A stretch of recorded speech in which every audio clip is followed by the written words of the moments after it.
Now, although I could go on for hours about different camera tools and accessories, I'm going to end the list with the camera slider in this last lesson. This is, by the way, my very first slider that I got when I just started out with filmmaking. Camera sliders are very simple gadgets, a rail and a platform which you can slide on that rail from left to right. That's it. Now, they're not as popular anymore since back in my day. I think the gimbal has taken over many different tools, like also the jib, which I won't cover in this class. The slider, however, is still something that I'd like to give some attention, as it's very underappreciated. Where a gimbal needs to make faster movements and it's usually a bit more rough, a slider is very precise. You can make slow movements while retaining that smooth motion. Sliders could even be equipped with a motor, allowing you to go even slower at a much more controlled and precise motion. So that is the big difference between a gimbal and a slider. If you're shooting product videos, a slider is a great option.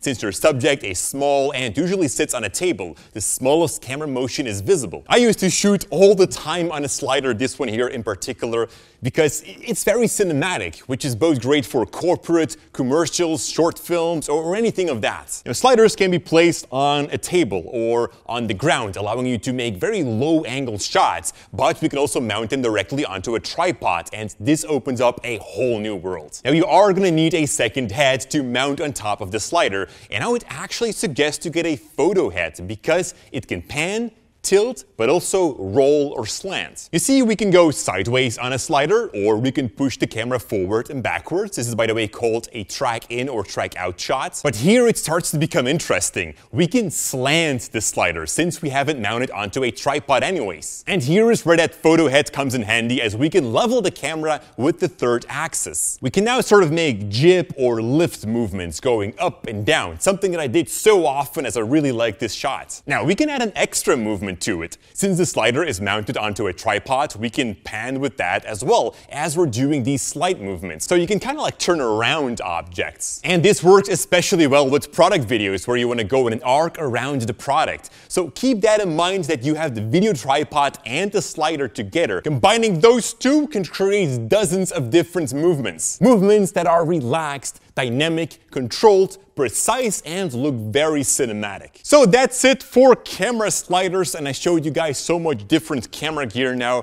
that you might still be wondering, why do we need to move the camera? And that is something that I'd like to show you in the last lesson of this class, creating depth, which is the whole pure essence of cinematography, and are also the next steps into the advanced techniques of filmmaking.